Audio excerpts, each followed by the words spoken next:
So I guess we got to start this You off. got to start with this. The only way we can. Let's let the audience figure it out.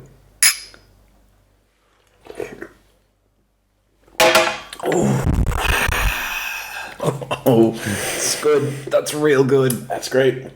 This triple distilled, so that's not bullshit. There's some class. Oh, it's still going. Oh, that's a smooth. Ooh. That's a smooth one. Let's just pour out another couple of these, but let's take this a little slower this time. Oh yeah, there you go. That was one for the dip, and now I want to sip. So let's get our sips. Woolie, where are we? When are we? We are in your home. Mm-hmm. We are in Dublin, in Ireland. You need to not spill that. That's why I had to drink more, even though I don't want to drink more. We are in Ireland, and we are at the end of... you can say it. It's been a con. a fucking stretch. I mean, let's be real. Like, we're at the end of my honeymoon right now. You know, we took a little detour on the way back from Iceland and wound up here for a couple days. In something I think that, like, when you brought it up to me, I did not believe this was going to happen. Because it had the exact same energy of all those toys. Like, oh, dude, we should come do this. Yeah. And now you're here. And it just, as we didn't believe either. We didn't want to get our hopes up. But, like, it just became and more like, and you more. were very much like, you know, let's see. Exactly. We're going to keep our eyes on, you know, like travel and what's up and and you know, the just all the different things in place. But, you know, as the date got closer and we kept our eyes on it, like it lined up in a way where there just kept not being a reason not to do it. It seemed really clear cut and dry. Like we could do this, we could do it safely, we could do it in the immediate future, and like coming out of what you and I both have had, well, the world that we've all had as isolation into like a fucking super intense 3-day hang has been wild. It's crazy. This is the most active I have been in 2 years, easily. You know, and it's been kind of fucking insane. Like when I think back, like, do you remember earlier today when we were filming the shit? Like, I don't know when this is going to come out, so I don't want to say too much. But even like yesterday, like we took a fucking basically 12-hour road trip across Ireland yesterday. Yep. And it's been, you know what? It's been fucking awesome. This was the best. I fucking like, I can't believe the sheer amount of shit that's possible to do in 72 hours. I know. It's like not to throw like a title on things that's too titular, but literally 72 hours in Dublin or in Ireland, I should say, because we did it like every angle of it from the moment we touched down. It's like, okay, we had the road trip, and that was one day across the entire thing from one side to the other, you know, like full on downtown into full on absolute farm territory. You got to see the oldest of old Ireland. Like, I keep thinking of that dude on the tractor. Yeah, and the accent and this everything, like that's one side. Yeah, you know, and then over to Galway into just like the youth center, the campus, the college fucking campus that is Galway. You know, we hiked up a fucking mountain. Yeah, you know, that got a little dicey. I'm quite, you know. Well, listen, you went like, hey. One of the things I'm going to insist on. And when you went, I'm going to insist on it. I'm like, all right, I'll do my best. But I'm literally in the worst shape of my life. Pandemic and lack of exercise and all of that shit compounding into like the biggest need to get back to boxing I've ever fucking had. But like, yeah, we hiked up a mountain, and you know, we did it. We did it, and we kept going. Thank you for the breaks. I caught my breath. Your dad fucking trooped on and was like, "Oh man." So like, that's the thing about Dad. Like he's cool, but like I said to him, listen, Woolie said that he's not up for a lot of cardio, something mild, and maybe that's the mildest he had. But like, you know, this is the man who, like, one time he brought me hiking up a mountain for like 4 hours, right? And he was like, they actually opened up this restaurant at the peak. Wow. And I was like, are you fucking serious? He's like, yeah. And I was like, what could they do? And they do like burgers and stuff like that. And so I was like, I think he's fucking with me. Because it's my dad, and my dad, like, when you met him, he was on good behavior, but my dad fucks with me so hard. Okay. And so, like, we're going, and like, this is, like, he doesn't tell me how long this hike is, and it's like, you know, 1 hour, 2 hour, I'm getting hungry. Wow. I'm getting real hungry, right? And I'm like, so this restaurant, like, what kind of stuff do that? And like, he's like, yeah, they're just kind of specialty burgers. It's basic, as far as I'm aware. It's this husband and wife duo, and they just wanted to like try out this kind of pop-up shack, and enough people went to it that they kept it open. And like, it's a bit expensive, but like, it's fine. And I was like, do they do milkshakes, Dad? And he's like, yeah, they actually do milkshakes now. They only have strawberry and vanilla. Like, that's all they have. But then he goes, but if you ask them, they'll mix them together. And I was like, strawberry vanilla milkshake. And so we keep walking. And it's like 3 hours. And I'm fucking hungry at this point. And they're like, I want you to imagine like a graph, and there's a correlation between how hungry I am and how much I believe him. Oh, the actual Oasis fucking steak with look in the middle of the desert. And so we break 4 hours, and I'm fucking tired. My thighs are burning. It's like, I'm hungry. And he goes, it's actually just over this ridge. And I'm like, holy shit, I can't wait to eat these burgers and eat this milkshake. And we get over the ridge, and this actually inspired something we did. There's this fucking stone hut that's been burnt out since the Copper Age.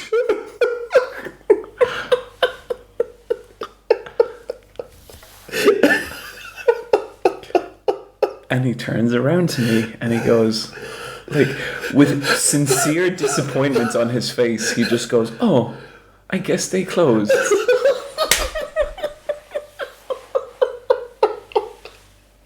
And then he did something I'll never forget. He takes out of his pocket a banana. He peels it. He breaks it in half, and he hands me half a banana.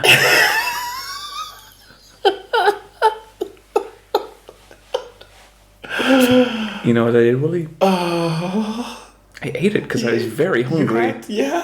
And what are you going to do? And then you know what we did? We turned around and we hiked 4 hours back to the car.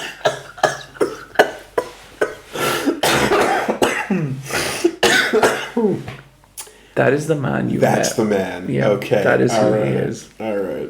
And more importantly, like that's where that came from. Yeah. And the thing is, I never established a conscious connection between those two. But when we were hiking, because but at some point I was like, oh, that's totally where that came from. Okay. And that happens creatively sometimes, you know? Mm-hmm. And like sometimes it fucking pisses me off as well, because you watched the Dell video? Yeah. You know the closer? Mm-hmm. I was rewatching an episode of BoJack Horseman. Oh. He gets a call from the newspaper lady. She's called the closer. And I was like, oh, fuck. And like, you know, hundreds of thousands of people watch that Dell video now. And I'm wondering how many people are like, you just ripped off that BoJack. And like, it goes very differently in the BoJack Horseman episode. But that is what she was. Yeah. You know? That is what she was. And like, but the closer is also like a real person. Like that fucking happened. Yeah. But I gave her the name the closer, and that must have been where I got it, you know? Yeah, I mean, like the whole, you know, coffee is for closers, like the attitude and all that shit. Like, yeah, okay. So it has, things leak into your subconscious that will leak into, I mean, like, I feel like my sense of humor was shaped by all the things that have fucking busted my guts over the years, right? Like, that's the man. Do you know, it's funny you should say that, because a while ago on a Reddit thread, it was one of the Mystical Ninja LP threads, I saw people theorizing over, like, why this LP is good. Like, not the reasons the LP is enjoyable, but why is it working? And someone posited the theory that, like, Eyepatch Wolf basically not was raised on, like, best friend stuff, but, like, it was a part of his diet for a long time, so he understood the humor and, like... Interesting. And I think that's super, super interesting. Okay. And, like, that's right, because, like, I was watching Matt and Pat play Third Strike. Right. You know, like, I was in early, and then you came on. Well, I didn't like you. No. Initially. No, a lot of people didn't. Do you know why? Because I wanted to be the third guy. Oh. And everyone else did as well. That's not the reason I was thinking. Oh, really? What was the reason? You can say it. You can say it. Just say it. Just say it. What was the reason, Woolie? What was the reason? A little complexion here and there. I mean, I can't speak for other people, but for me, it wasn't the complexion that bothered me. It was like, who's this fucking guy? Yeah. But then I remember I watched the Weapon Lord video, and I was like, you know what, Woolie's actually pretty good. Well, that's quite nice. I appreciate and then that. Liam came on board, and I was like, who the fuck is this guy? So yeah. But then, and then like I remember you did the first episode of the podcast, and you were the host, and I was like, well, he's a good fucking host. Oh, you know? Yeah. Wow, thank you. I appreciate the kind words. So yeah, you know, it as far as I'm aware, Woolie, wasn't the complexion. Was there some weird secret racist in me? Maybe. I don't know. I don't know how things work differently overseas. We're GMT +1 or -1. We might be straight up fucking GMT. We're Greenwich Meridian time. Holy shit, we're dead center. But you see, we are sometimes, right? Because sometimes the way IST works is sometimes we are lockstep with Britain. Okay. And then there's like a portion of the year, it's like 3 or 4 months, where we're like, you know what? No, fuck this. It's its own time. It's our own time. Ireland time. Yeah. Yeah. No, man. I feel like the con analogy is ridiculously apt, because we've been through this type of high energy thing in the same place before together, and have felt this kind of way, running from event to hall to you know, like all these things, autograph signing, panel, fuck industry party, then the actual shit you want to do with your friends, you know, and the room party, and then back to the room to fucking recharge. We make it sound like a pain in the ass. I miss it so fucking much. Dude, it was a regular part of my like socialization. It became a regular part of like meeting people that you know, seeing familiar faces. You don't realize, whatever, you don't know what you got till it's gone. You know what I mean? And it dries up, it evaporates, and you go, holy shit. Yep. I can't believe I missed this much. The same thing for me for local fighting game events. I just kind of went, oh my god, I needed these more than I knew. And like disastrous for your mental health. Like especially for me, cons are this great like balancing force, because you know yourself, anyone online, you catch so much shit. Right. If people are wondering why we're talking low, it's because my fiance is a few rooms away, and we're both terrified about pissing her off. Well, listen, I mean, literally, we did our best, because we had a full ass, like, again, 72 hours, nonstop, go. Did everything, saw everything. I fucking ate homemade pancakes at your dinner table in your parents' house. Describe Mother Walsh. Mother Walsh is just like sitcom of the 50s level wholesome. She is the fucking best. Unbelievable. Like I know she's my mom or whatever. I love that woman so much. I'm in awe at how wholesome your family is. It's crazy. But like with mom as well, she's a fucking badass. Like, you know, I told you the thing about like she was the first woman in the ESB to keep her job after getting married. Right. There was a period where she got harassed by a bunch of guys at the ESB, and like they'd make lewd comments, and like, you know, they'd grab her and stuff like that. You know what she fucking did? One day, those four dudes picking on one woman. She walked up to them in the middle of the cafeteria in front of everyone. Can I get everyone's attention? Told everyone all the shit they did. Wow. And then at the end she talks to them and they're all white-faced and like, what the fuck? And she goes, do you guys have any daughters? Wow. And then like they wouldn't answer, and she goes, you do have daughters. I know you have daughters. And I want you to think about someone doing this stuff to them. Walked out of there. Fuck. Yeah. She is one of the biggest fucking bad. Like, she is my hero. Okay. That woman, Okay. Well, I mean, you know, she was just a lovely host, made amazing ass pancakes, and then... You know, she's all those things, but she'll fucking cut you. I mean, listen, I'm not going to pretend that in the middle of that, again, that great little family dinner that we didn't talk about The Wire. Yeah. You know what I mean? About the fucking situation in Baltimore. Yeah, You know, so I got that.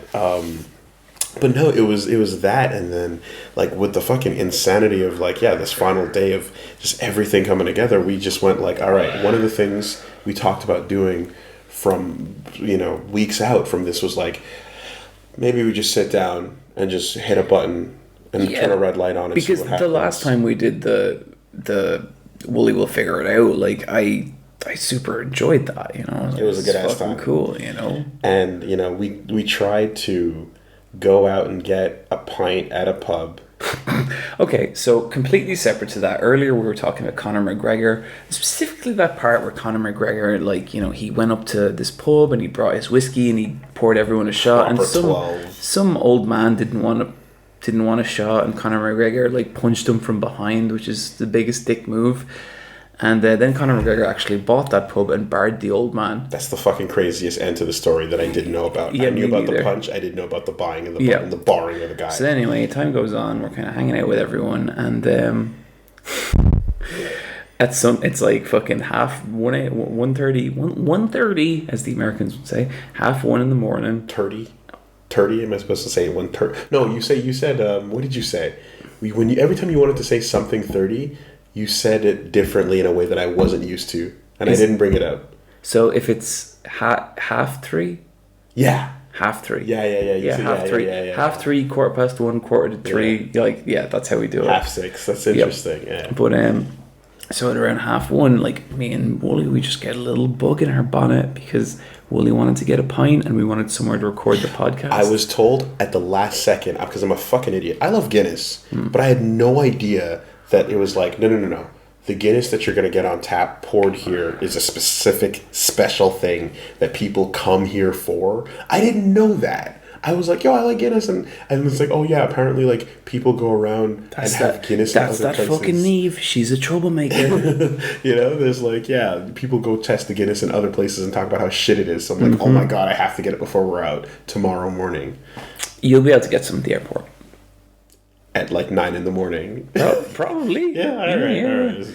But 6 o'clock somewhere. So anyway, that happens, and it's like 2 a.m. and we're heading out to like a fucking pub, and we find one pub that's apparently open near us. And like I say to Woolie, listen, Woolie, you need to trust me in that if this pub is rough, we're gonna get out of there.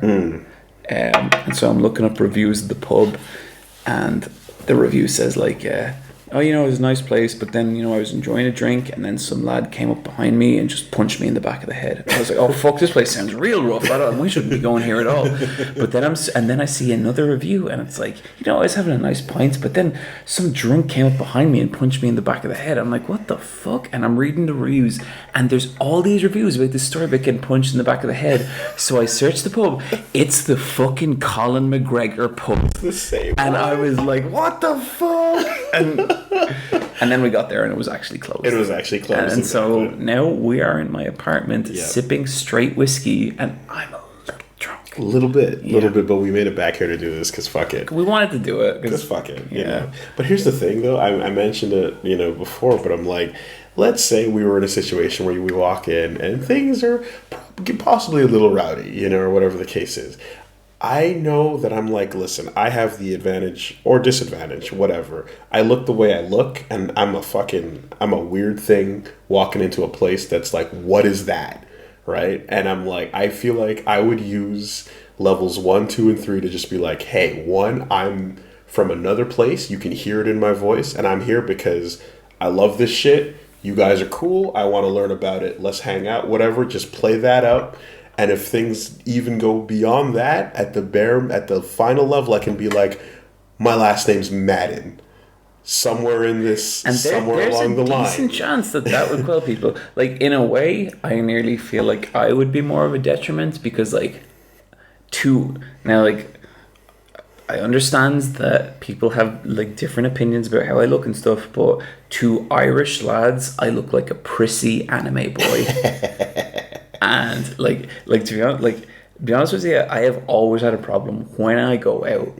Lads will try and start fights with me a lot. Now, admittedly, the Bomberman shirt on you and the JoJo shirt on me might not have helped the case. No. But I would do my best, I think, to just disarm the situation with like, yo, Canada, black guy showing up here, and possibly some weird connection with the name, you know. Maybe it could have gone the opposite way. Maybe it could have gone, hey, you fucking lads, looking forward to the part 5 anime?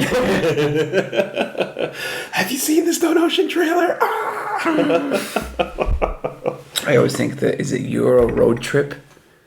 Where I've never seen the film, but I've just seen the clip online, and it's one of my favorites of all time. It's where basically all these American lads walk into this Manchester United pub. And like everyone fucking turns. I'm like, are you a fan of Manchester United? And like I think it's actually your man, not Davy Jones. That's a pirate, British actor, kind of hard man. Oh, the transporter. Yes, maybe. Jason Statham. Someone like that. Anyway, okay. But they're like, if you're a fan of Manchester United, why don't you sing the Manchester United song? And all the American lads are, Manchester United, Manchester. And then there's just fucking dead silence, and all these just psychotic British lads looking at them, and they're like, that was the best rendition of that song I've ever. And they all start singing the song, and it's fucking amazing.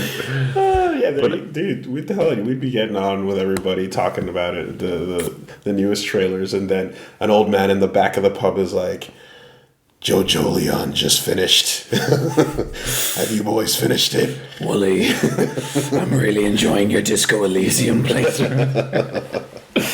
But I'll tell you something about Araki. He came through here a couple of years back. Personally, I found Jojolian a bit hard to get into, but you Steel Ball Run though, I'm gonna tell you. A high benchmark for the medium of manga, I must declare. Oh god, yeah. No, dude, I mean, I feel like I fucking did it. I've never had this like feeling of like actual satisfaction within this short period of time. It was an intense, like, it was a speed run.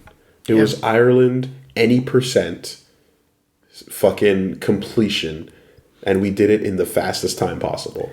You know what this was, Woolie? This was a 7. This was a 7.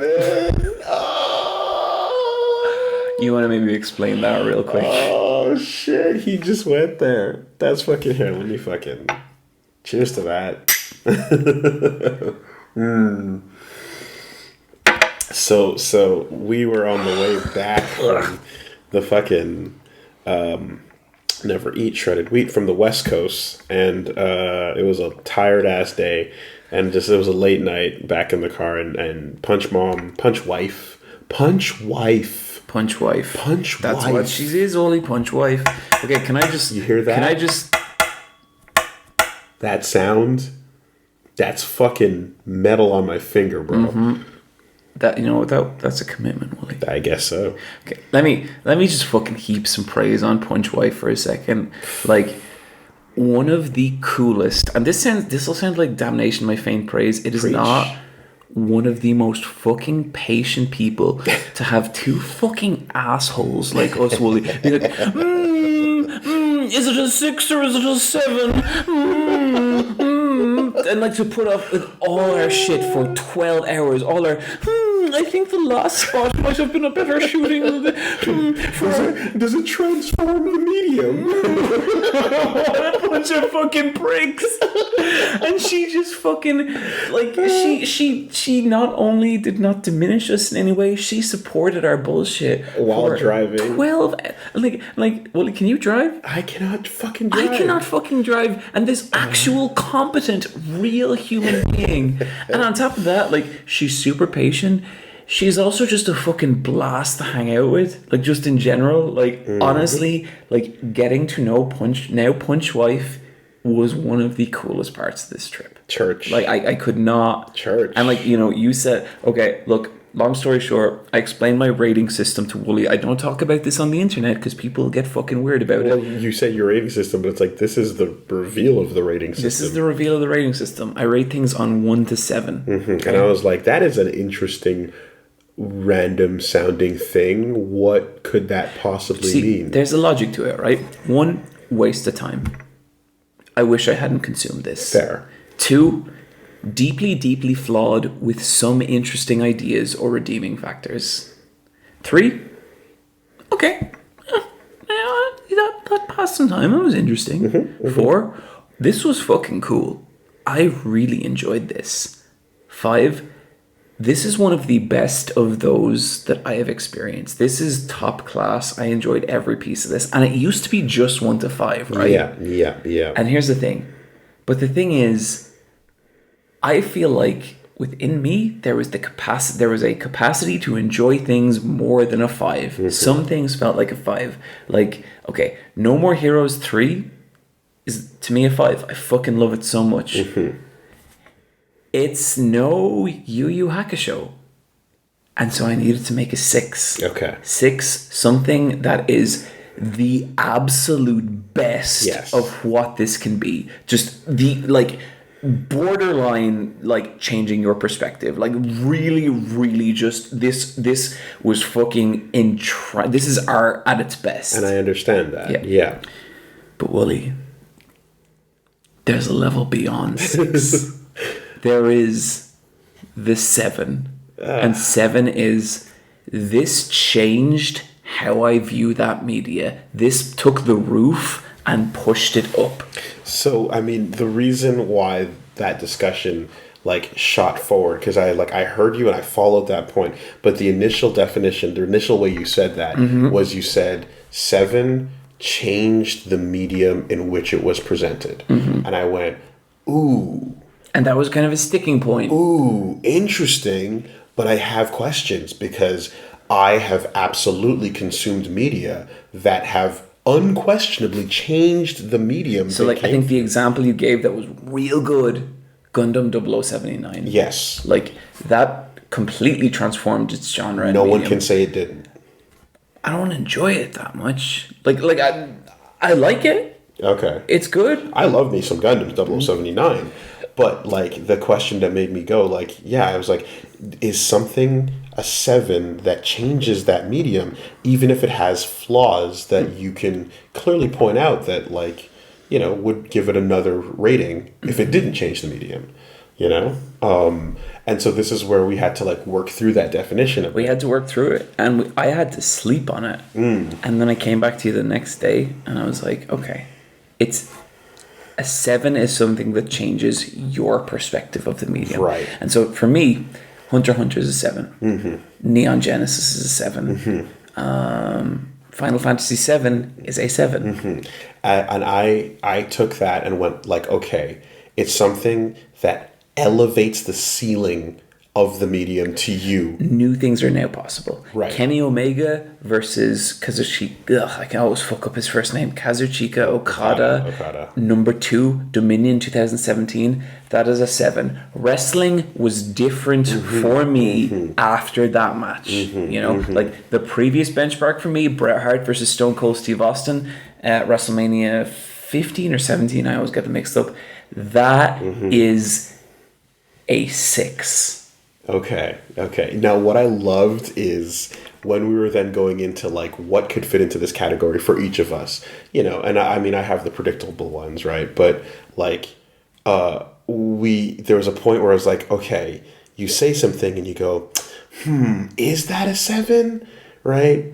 And then And I saw you struggling with this. yeah, and like the way. So I think it was Steel Ball Run where is Steel Ball Run a 7? Yeah, and then like you kind of framed it in this way where it's like, okay, hold on, right?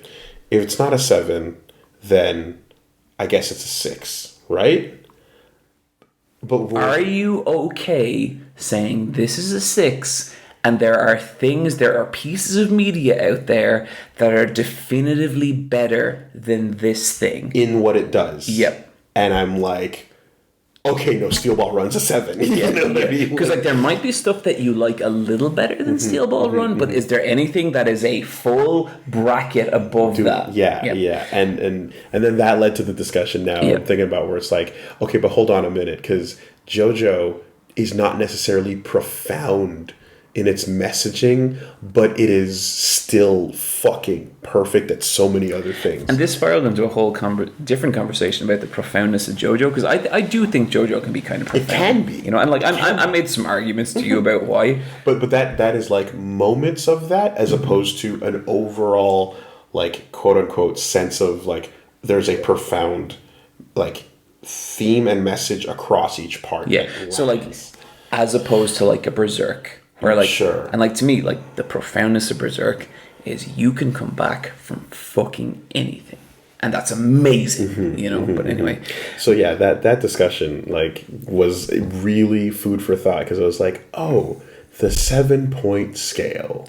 But then this presented another, and this led to if this was like a TV show or a movie, this led to the most satisfying, sweet plant and payoff ever because we got to the concept of an 8.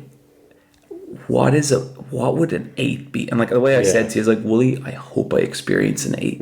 And I think I said like the only thing I can imagine an 8 being is something that upon experiencing it changes you in such that you now have to dedicate your life to this. You dedicate your life to this thing. And I think the first example that like came to mind was like those people who their whole thing is I want to promote this one fighting game. Yeah. Anyone I talk to at a con, I'm going to try and make. So there's some people, God help them, BlazBlue is an 8. It's an 8.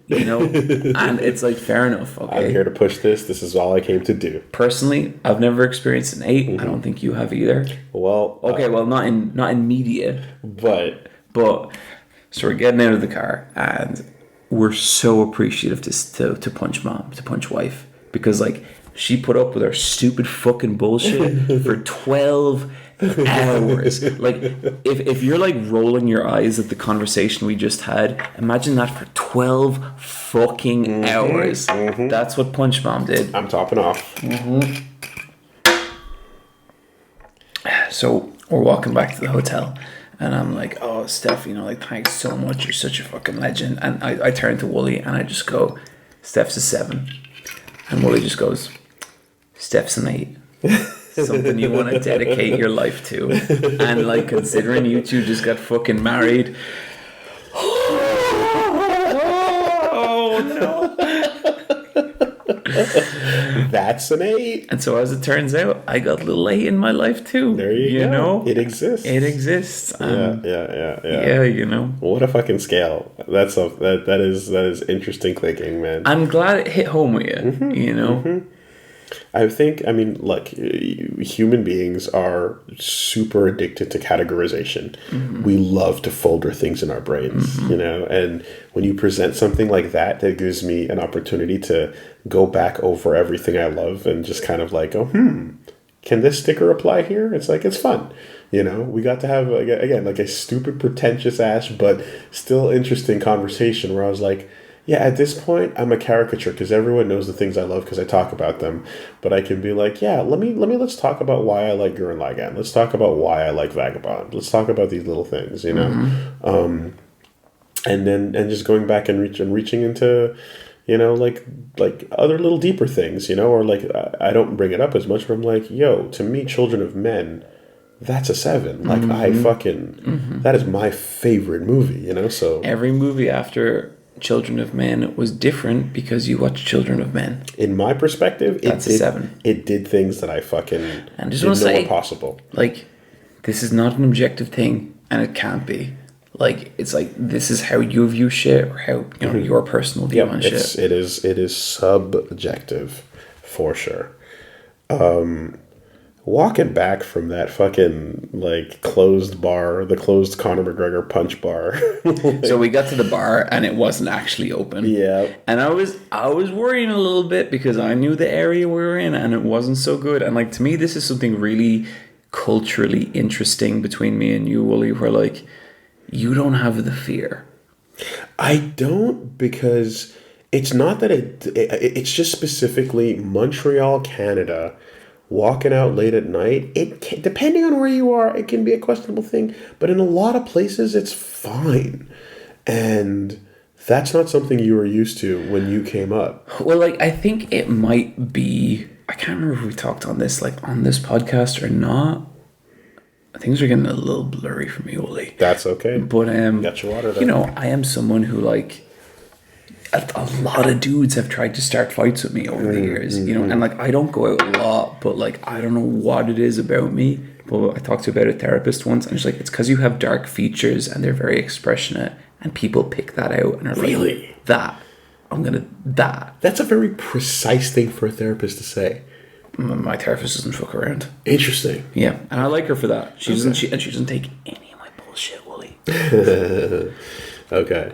Nah, yeah, that's an interesting one. I mean, you know, but like, as a result, of course, like, you have, you know, I can clearly see, like, you've got your head on a swivel, and you know what that means. And I'm not, I don't feel myself to be a naive person, in that I've been in situations and I've grown up around, you know, places where things go badly quickly if you are not paying attention. And, you know, I have family that have, like, you know, come home bloody at times when things didn't go right, and it's not great. But getting a read for, like, where you are and how that is, where I'm just fortunate now that I'm in a place where that has not been a worry. So, like, you know, going about around here, I'm kind of like, I'll defer to you, man. Yeah, I'm gonna trust your. Well, like, when we went to the pub, like, one of the first things I said to you was like, if I get the feeling this is a bad idea, we're gonna bail, like, straight away.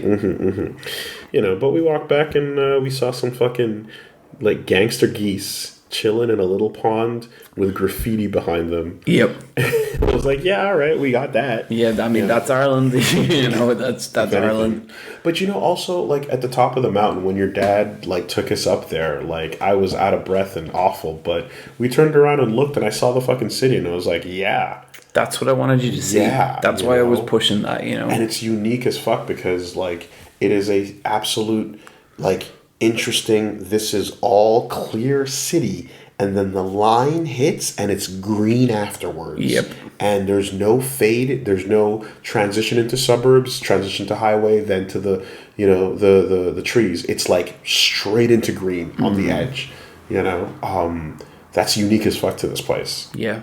Ireland's a fucking weird country, you know, and, like, I like it. Like, I like Ireland. Like, it's fucked up in a lot of ways, but there's stuff I really love about this place. And, like, being able to share it with you and Steph has been genuinely so cool. Thank you. I'm amazed that you, like, you know, like, again, I'm just so happy that you were able to, like, one, make the time.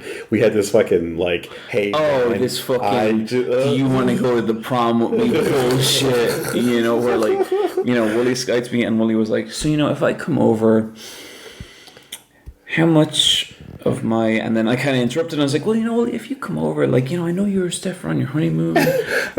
We can fuck off at any point. We can go tour Ireland on our own. And it's like, you know, I don't want to get in the way of you. You've got videos you're working on. You know what I mean? And by the way, if people are wondering why I haven't posted, no. Fair. You know, but I'm like, yeah, you got stuff you're working on, I understand. And then it's just a stupid thing. And at some point, it's just like, hey, fucker. Like, I'm here for you. I'm literally in this country because how often do we get to hang out? How fucking great is it every time? Every single time. Every fucking time. Like, you know, the last time, maybe, no, it wasn't the last time, it was the time before that. But I remember you kind of. You see, it's always been like a little tricky for me, Woolie, because I was a fan of you before I was your mate. Wow. You know? Wow. And I have, since the first time we hung out, I have always been conscious of like, I don't want to be like weird and intrusive, you know? And like, even, do you remember the first time we hung out and I met you in that hotel lobby and our fucking rooms were beside each other? And like, I remember walking up with you and Steph and walking to your room because I was walking to my room and somehow they ended up beside each other, which in hindsight is a kind of spooky Gone in 60 Seconds style twist. It was a quite random ass thing that happened. And I was terrified that you thought I was just walking to you and Steph. And I think I even pointed at your hotel room and I was like, I'm not.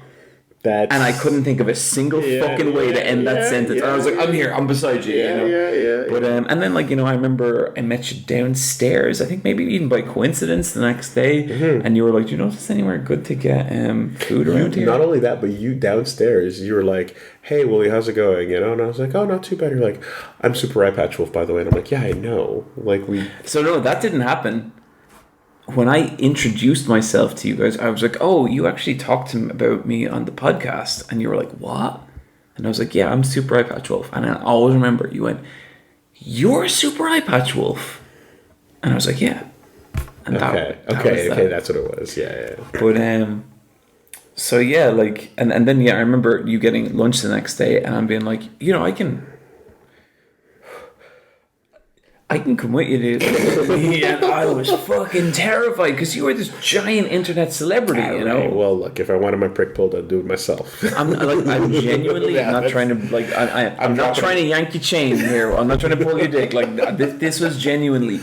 This was fear in my mind. Just quoting a movie. It's fine. But like, you know, then I felt like every time we hung out, it was like, oh, this is fucking awesome, you know. And like we'd have it, and then like at the first Screenwave party we hung out with, and I was like, you know, Woolie, you might have had a little part in creating my channel.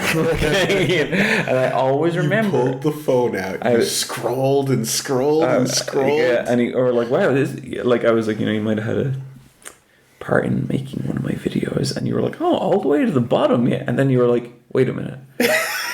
This is the first video you made, and I remember watching you, and I was like, this is the moment I either become friends with Woolie for life, or he takes out a fucking restraining order. It goes this deep. Yeah, but then I remember, we hung out at a couple of cons, Con Bravo, and like, you know, actually, yeah, Con Bravo. I showed up at your the drawing panel. What was that? The Pictionary.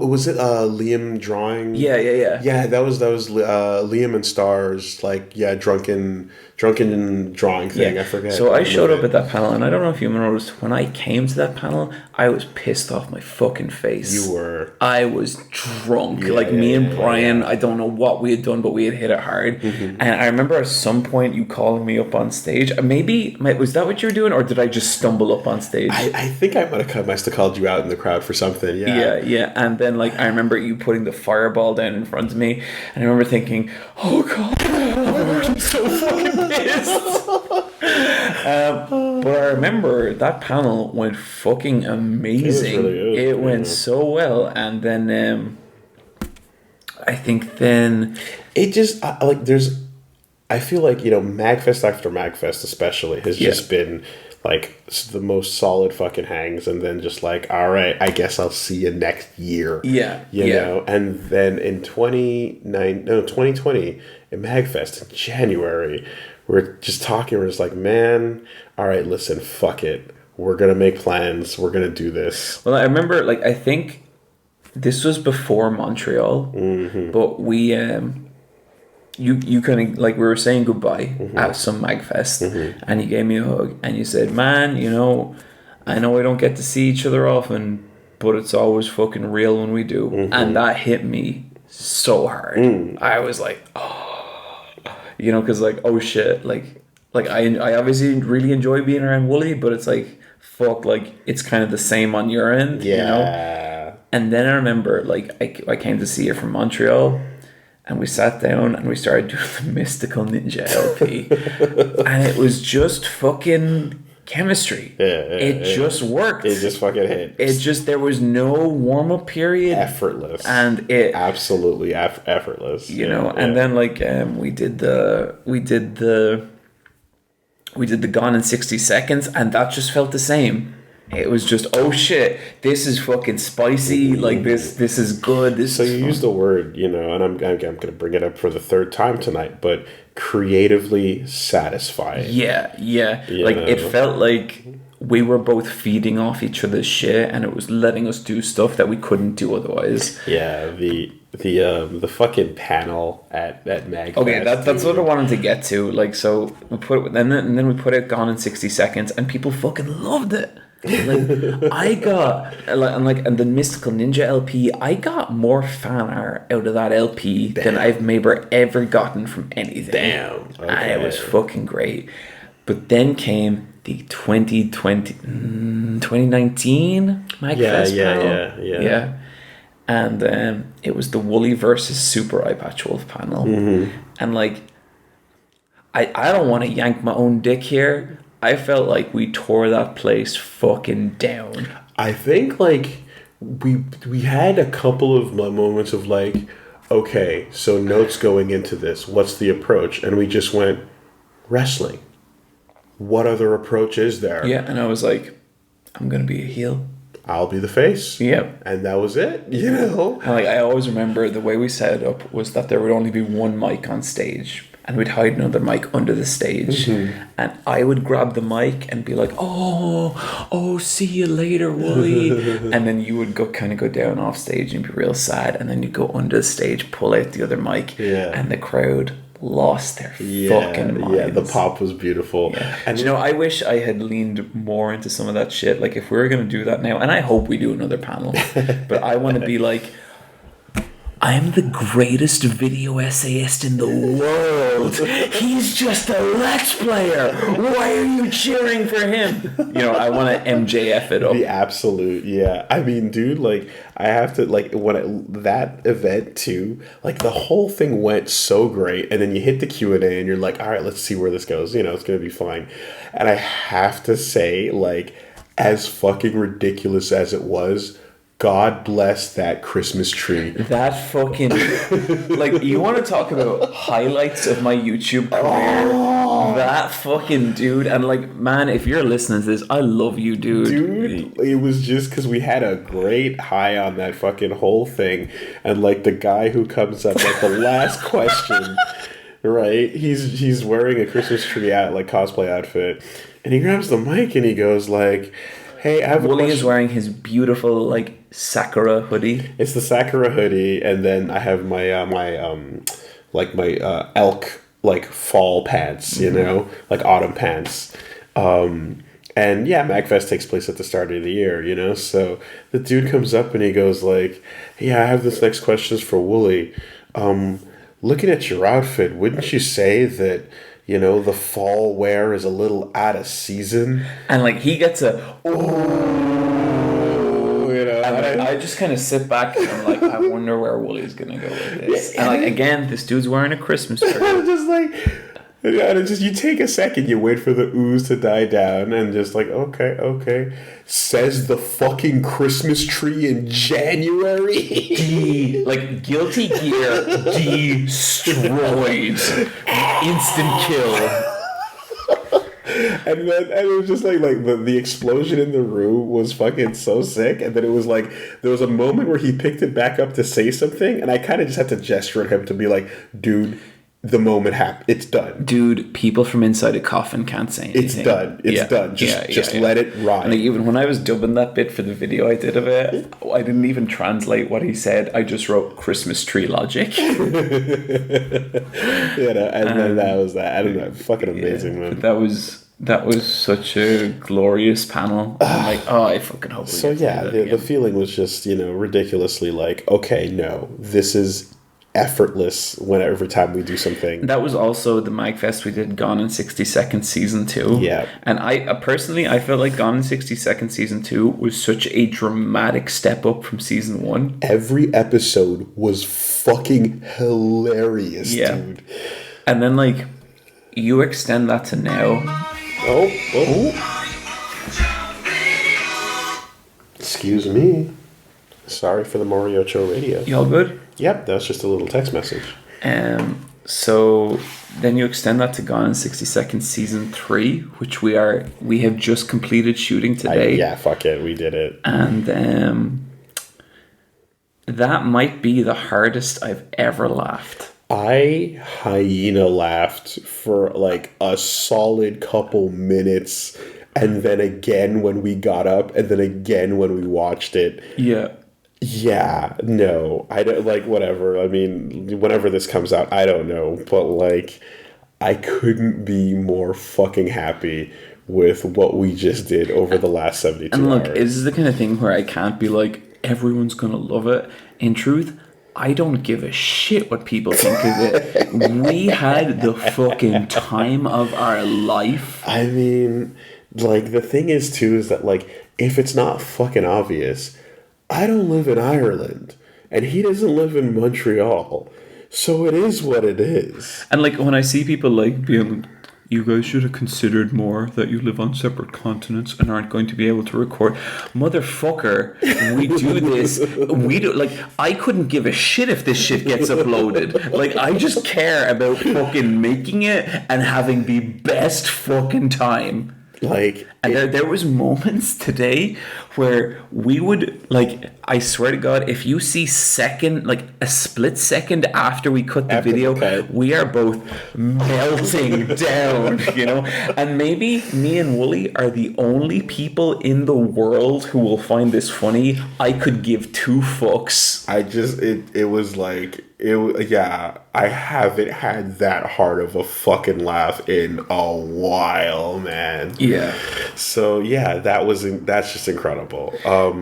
I would like to hijack for a minute too, because I was trying to get to it earlier, you know, but you're not going to get away with, you know, telling your punch wife story here without me coming in to just say that, like, I feel really, really, you know, special that I can hashtag blessed. No, I feel honestly like it's so cool that you took a couple days to come chill and, you know, to like have us over. And I'm a sad, lonely man, Woolie. And getting to meet your parents, not just that, but getting to meet, you know, your significant other, getting to meet Michelle has been super fucking cool. And just like understanding, like, oh, this is the foundation, you know, and that was immediately apparent. Like, I've said this before, but like, to other people, like, I've never said it online, Super Eyepatch Wolf does not exist without Michelle. She is the shadow player that makes,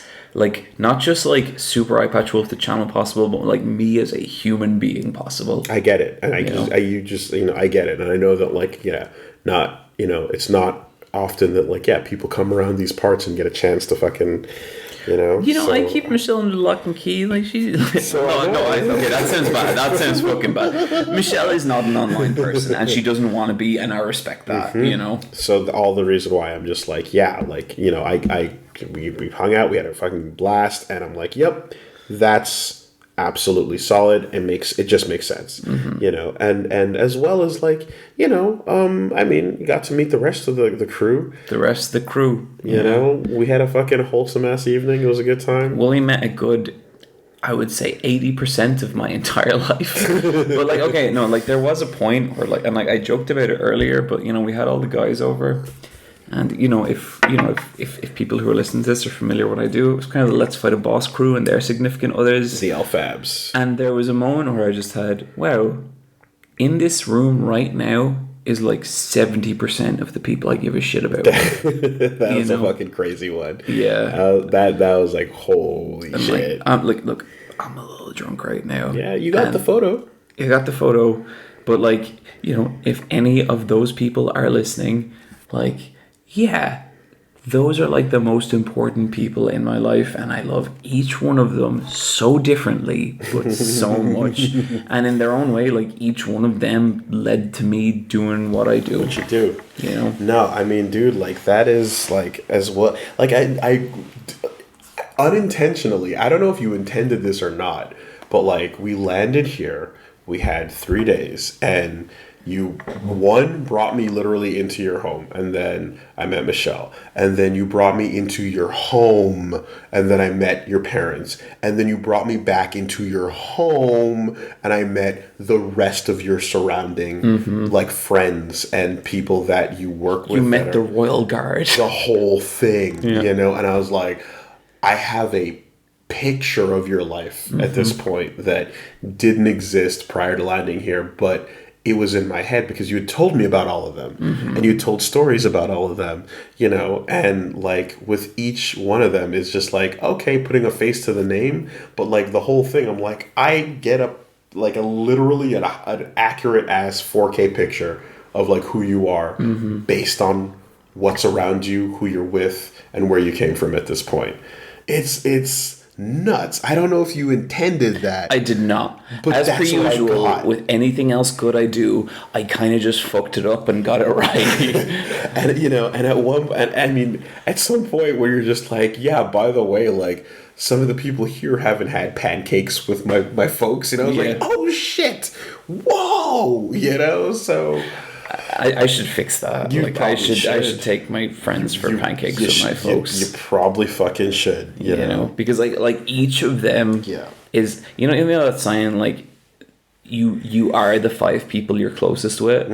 You have met my 5 people. I've met them. I've met them, and like they're the fucking just the absolute best. And you know, I'm not gonna lie, like, dude, you're fucking lucky to have it, man. Oh, and like that is something I try and be so conscious of. Yeah. You know? No, I like anyway. You know, that is something that I look at and I'm like, yeah, you've got the fucking ride or dies with you, and those are beyond solid friendships. You know, that's like each one of those people, like in the room today, like, you know, those are brothers and sisters. You know, those are the ones. Yeah, I'm trying to not say I'm jealous of it, but it's like I'm fucking jealous of it. But like, you know, with each one of them, like we've had our own trials as well, and like we've gone through tough times. We've gone through times where we weren't talking that much, and like now I feel like with all of them, I'm at a really good place, and like, you know, you want to talk to me, like I hate saying this because like if you're a subscriber to my channel, I really don't mean this in a dismissive way, but like 1 million subscribers is worth dick to that. You know, like it really is. And that's not to say that I'm not appreciative of my audience. It's just like the things you have at the end of the day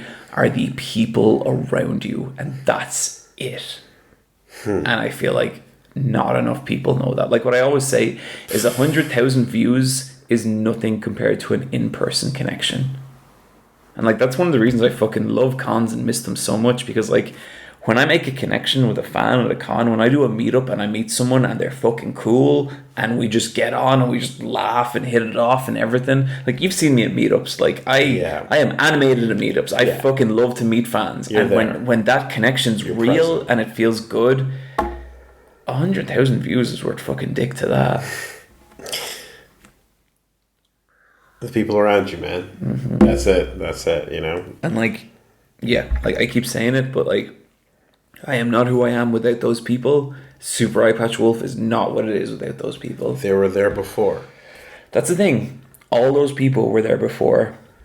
And in their own ways, it's like that makes them not important. Important's not the right word. That just, I trust them. Quintessential. Yeah. You know? Yeah. And like, you know, not to get too emotional, but like one of the only exception walls would have to be kind of, you know, we get on like a fucking house on fire. You know, like every time we hang out, it's fucking hilarious. It's weird. It's sincere. We can have the stupidest conversations. We can have like the most media focused conversations. We can have like, you know, the most personal, emotional conversations where we really get into shit and we're like, oh, this is rough and this has been rough and shit like that. It is unbelievably positive memories every single time. You know, and like for everything else this career has brought me, relationships like this are the most valuable thing. Yeah. Yeah. Because like if you don't have those connections, YouTube ain't worth it. You know, it just isn't. Like, there's much cooler ways to get famous. There's much more lucrative ways to get famous. Mm-hmm. But, like, you know, meeting people like this and being like, this is the fucking best. Now, you know, not for me to fucking go down the road, but, like, you are also aware of the importance of that without having to lose any of them. Do you know what I mean? Yeah. So, like, that is the fucking... super valuable takeaway you got is like you actually know what you have before it's gone, and that is invaluable. That's incredible. Well, like a part of that is that I am very aware of my own bullshit, and I am very aware of like, you know, the destructive tendencies I have, and like nearly losing and I know people. Who's responsible for that. She's taking a nap over there. She's a big part of it, you know. Like one thing I always say about like having any kind of romantic partner, be with someone who's going to call you on your fucking bullshit. You know. You know what you fucking... The way he described Michelle is... She is the person in his life who is the least impressed with his YouTube bullshit. Yeah. Oh, you think fucking Michelle gives a shit about 100 million views? You think Michelle fucking cares that like I have the most viewed video essay on The Simpsons? You think that means fucking dick to her? That's so good, dude. That's fucking amazing. Yeah. Yeah. The least impressed. Michelle is just someone who sees me for exactly who I am, no better and no worse, and that is what she is, you know. And I mean, you know, this time around too, like with that, like, you know, reveal of like all this shit that surrounds your life and everyone in it, like it wasn't just me. It's, you know, Punch Wife is there to see it too, so she sees what it is. So I can like there's someone else who I can talk about this with, and like we'll get it, you know. So that I'm fucking happy for that. I thought that, like, when I was coming here, too, that I'd be like, it's going to be 72 hours, and we're going to be able to be like, I don't know, let's stop by a pub, or let's go see a comic store or whatever, and then we're going to record some shit, and then we'll be out, and that'll be that. But, like, it wasn't just the ability, we didn't just get to spend time seeing all the things I just described, but we got to see the fucking country, dude. Mm-hmm. It was and nearly by accident. You know, I didn't plan for us to get as much shit done as we did, but we did somehow, you know. Ambitious as shit. And even this, what we're doing right now was like at the bottom of the list of potential things to do. There was a point tonight where this was not going to happen. Yeah, because it was just like, we just went until the batteries went to empty, and kind of went like, yeah, we should have planned for it better. You know what? Maybe not. You know, like I said to you earlier, you know what, Woolie, like this probably isn't going to be the last time we see each other. We'll be able to do this again. And like I was consigned to like, look, we're just not going to be able to do the podcast, and that's fine. We saw a hedgehog, and we're like, all right, I guess it's time for bed. And got downstairs, and we're just like, fuck it. Because I was so happy you said that. I'm glad. I like, you know, I didn't know that you still had that in you too, because I kind of thought like you were done, and you know, part of it, Woolie, is like I'm big on goodbyes, especially when I don't know I'm going to see someone again. But another part of it was like when are we going to hang out again? I don't know. We don't know. But we are returning to quarantine. Yeah, you know, and like at the very least, it is going to be months, and that sucks. That fucking sucks. Like, I'm gonna wake up at some point next week, and I'm going to miss the shit out of you and Steph, you know? And that's fucking weird. But then, like, the fact that sucks means that this was the fucking best, You know, You called it a 7. it's a 7. You called it a 7. Not an 8. Like, let's not go crazy. I mean, come on, bro. I'm halfway around the world because of the other 8 I got. Yeah. I don't, I mean, it is what it is. Yeah. Yeah. I mean, it could become an 8. I mean, things could get really weird. Let me, we topped off the Jameson. You know what? Speaking of rituals, oh my God, he's pulling it back out. I mean, listen, for whatever it is, like. Look, sorry. Nope, that's the spill. That's the spill. Let me try to salvage it. We got it. We got these napkins here. We can clean it. You know who put these here? Michelle. She knew. She always knows. She knew. But Woolie, she always knows. No, I mean that is the thing. It's like, yeah, we are returning to, the quarantine. We're returning to like whatever life was in this is a remembrance of the before times, and yeah, it's just how like far away it is from happening again. So like I could not have asked for a way to spend these 3 days better. It was totally the best. And this feels like a part of my life like resurrected. And I'm like, I don't like, and I'm saying this at the end of a 2-week period that is the fucking literal life-changing moment that is my marriage, you know what I mean? Yeah. Like, do you understand that part of it? It's like this is tagged as the finale of that. And, for what it's worth, I am incredibly honored to be in that position. YouTube. YouTube. I know. There was a point where, like, I was just leaving my parents' house, and I turned around and I saw you hugging my mom. And I was like, I wish I could take this image and send it back 10 years. And how fucking impossible and insane that would seem, Like, YouTube sure fucking changed my life. Yeah, no, man. There's a comment on the first Gone in 60 Seconds that I think I told you about. Do you mind if I just read it here? Is that too weird? By all means. Gone 60 Seconds. Someday, Woolie, we're going to outrank that piece of shit film, okay?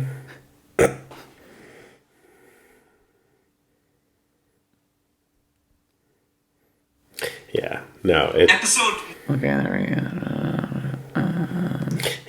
go. Anyway, while you find that, it's just it's yeah, just a fucking been a wild ass ride, and I'm obviously things about like me and my marriage and my honeymoon are they're for me, they're private, but I do like.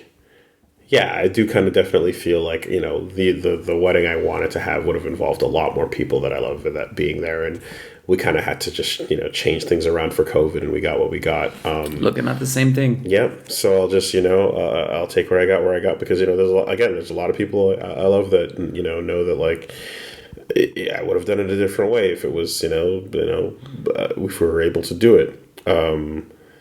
But hey, I discovered my love of kites, and that happened.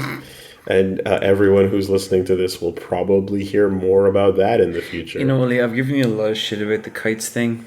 I think it's adorable. I'm fucking in. I'm in on kites, bro. I'm flying some kites. I'm happy for you. You can't stop me. I wouldn't wanna. So... people talk a lot of shit about YouTube comments. Personally, I don't ever read my YouTube comments because I don't need my mental health to get even worse. But sometimes one hits you, and this one genuinely got me. This is like one of the top comments on the first episode of Gone in 60 Seconds. It's kind of inspiring that a random fan, mildly annoyed by something Woolie said one time, could build a career in new media in a hostile and competitive subfield, attract his attention and gain his respect through exceptional quality, then travel to a convention, seek out Woolie and befriend him as a peer, then build a friendship into a genuine camaraderie that would allow him to access Woolie's home. Then take advantage... this is a great bit. Then take advantage of a culture of exceptional hospitality to finally, at long last, exact his revenge. It's like the Raid 2, full stop. Really beautiful, full stop. That is a fucking comment.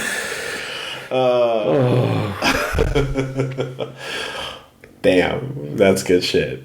That's good shit. Yeah. Yeah. Yeah.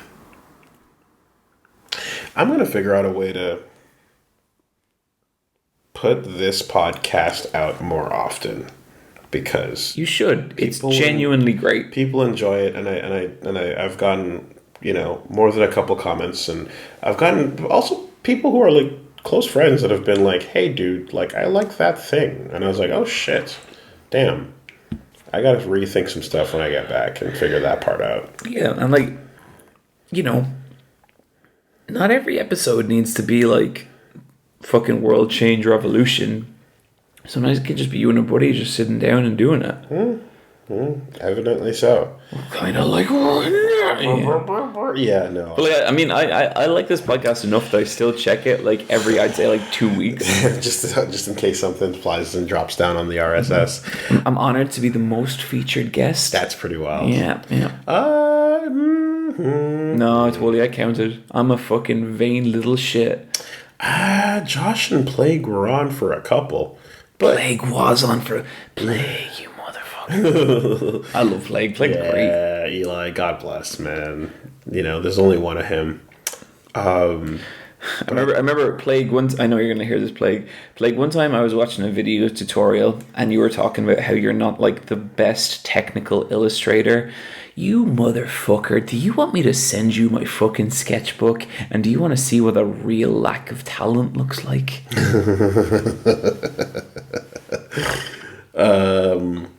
I was gonna say something about just the fact that finding the right time, finding the right angle, and also getting a little bit out of my head in terms of putting out more of these because it's not that I feel like it needs to be profound, but I definitely feel like I gotta have.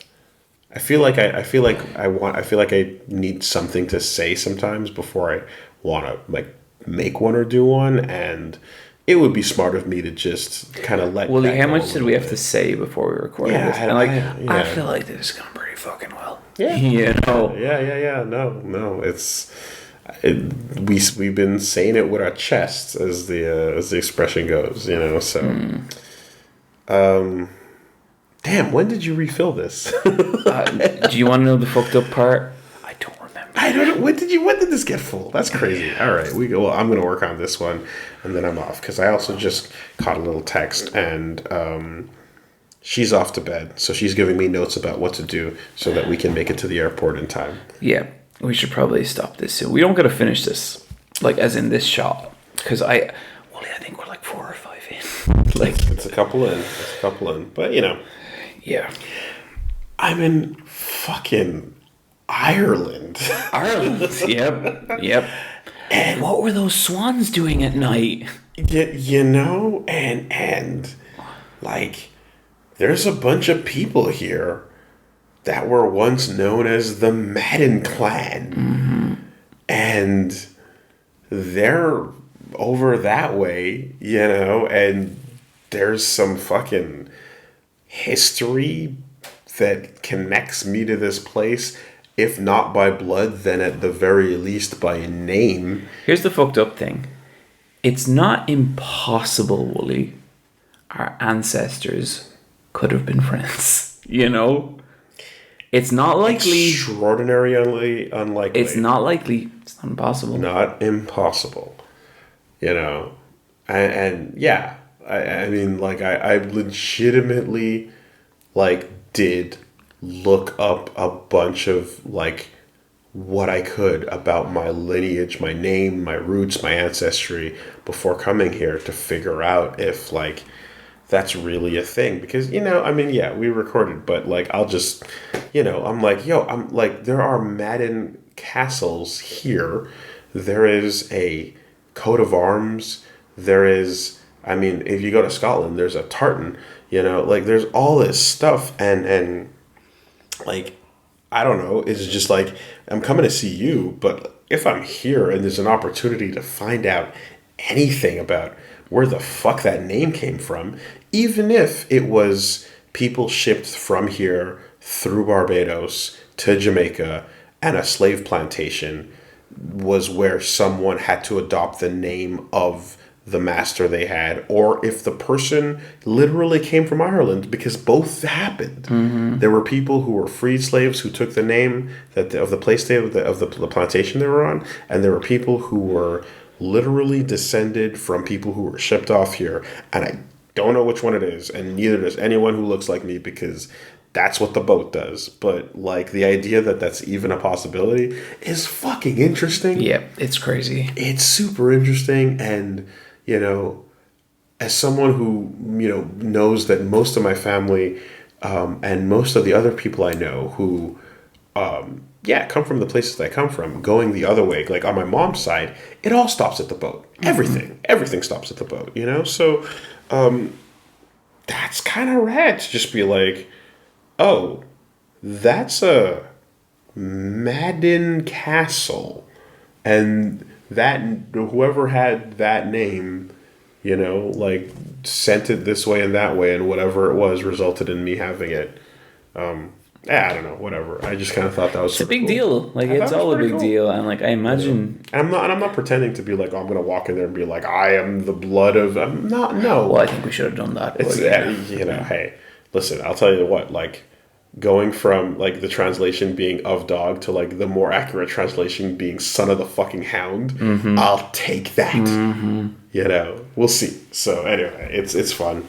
And it just happened to be in the place where I was swinging by to say hi. It just happened to be there. So that's a cool little touch. Yeah. This trip, it sure turned into something else. Yep. And now back to fucking whatever it was. I fucking gotta watch a fucking 41-minute video I made about Riverdale. Oh, you're spoiling it? I don't know when this is coming out.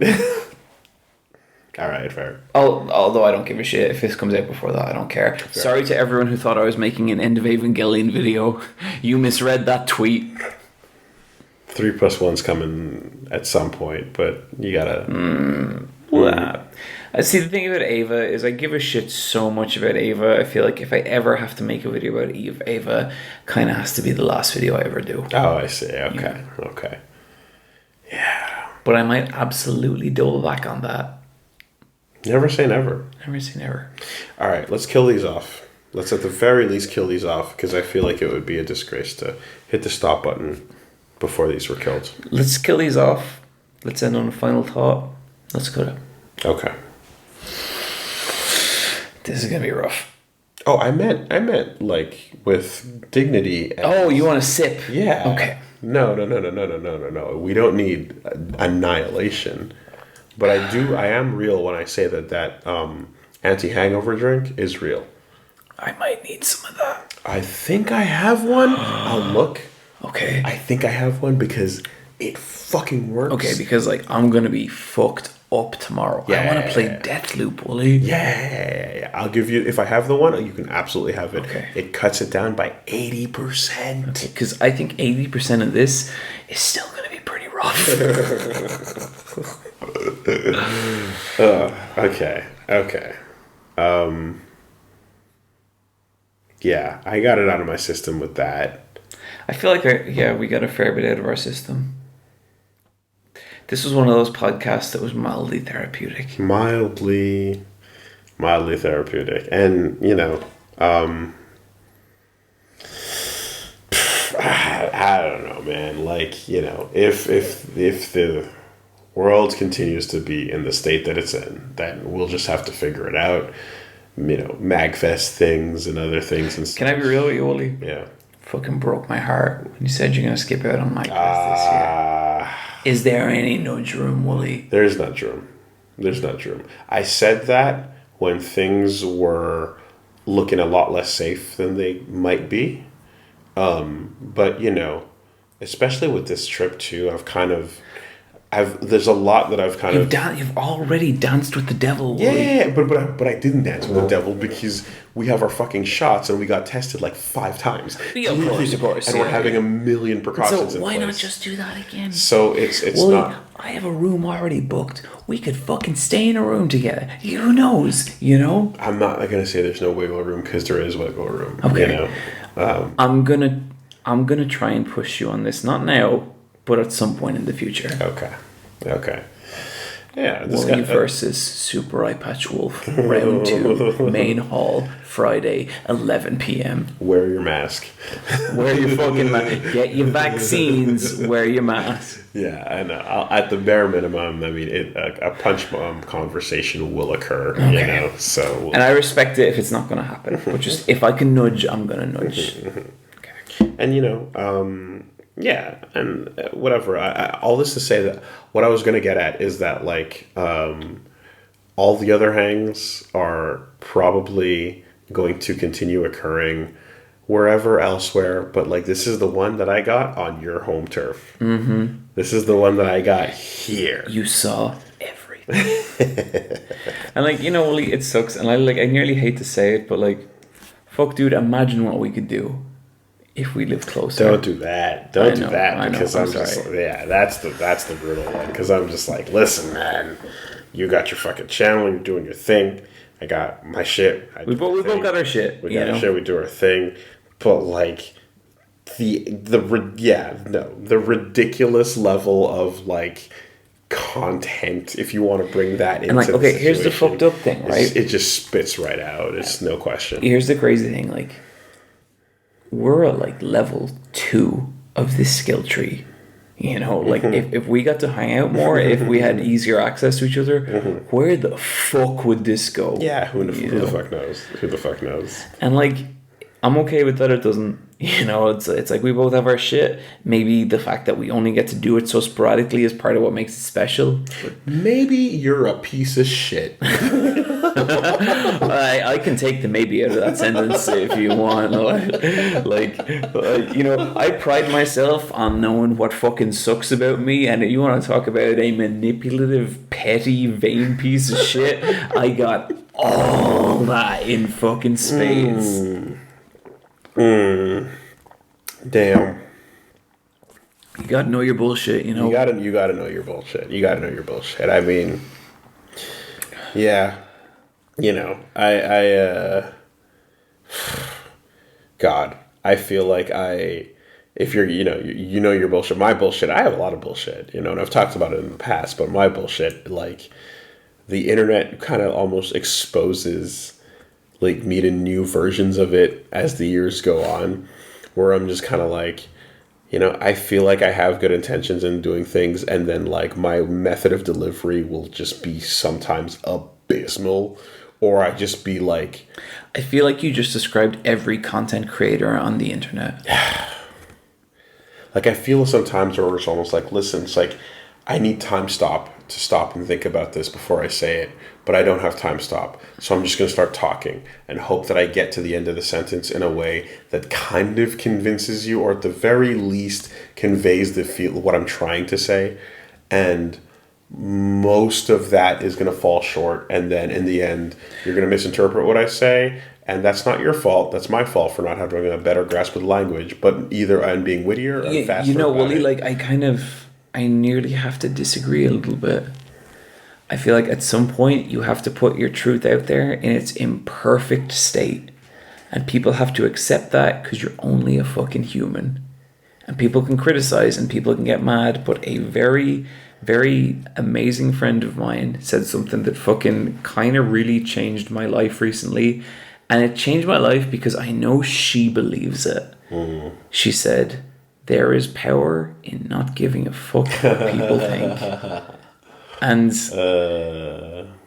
I feel like you can hear that, and it's like it can kind of. It's such a common thing. It's such an easy thing to say, but I know this person believes it, and like seeing the way they had committed to it in their own life, it fucking hit me, and all the shit that had kind of been plaguing me for honest to God about 3 years, kind of went away. Because all you can do is your best, and beyond that, who fucking gives a shit? You know. I suppose so, man. I suppose so. You can never do better than your best. And if people want more from you than that, fuck them.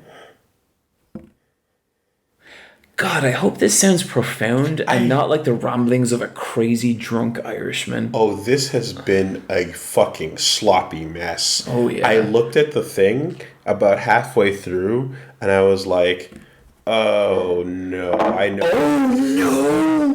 Woolie, all this whiskey is gone! It's killed! What happened? It's killed. Exactly. Oh, exactly. I think we're way drunker than I think we are. No. That got killed off. This is a really sloppy mess. And I realized it was a sloppy mess. I think we have to put it out. And I kind of was like, okay, this is an earnest conversation that at some point, probably within about the first 5 minutes, just degenerated into like drunken rambling. I'm going to call it drunken soul garbage. Okay. I'll take that. And hey, look, if you're still with us, if we decide to put this out, which we might not, thanks for listening, dude. I hope you got something out of it. Please understand I'm using dude in the gender neutral term. If you're a lady listening to this, if you're a boy listening to this, if you're anything else, we fucking appreciate you being here. God bless. I feel like the ride has been like telegraphed, so they're enjoying it. Anyone who doesn't want this has already tapped out. You know what I mean? I think so. So I'll take it there. I think maybe we gotta end it. All right. Okay. I gotta end it on something. I really believe that, like, you know, you become the people you are closest with.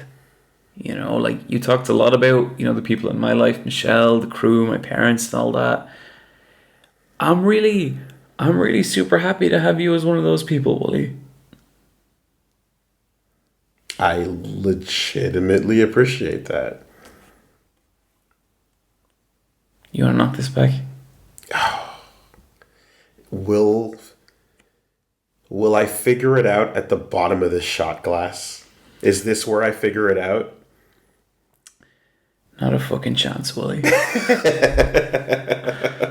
I love you, dude. You too, man. Thanks for joining us, everybody.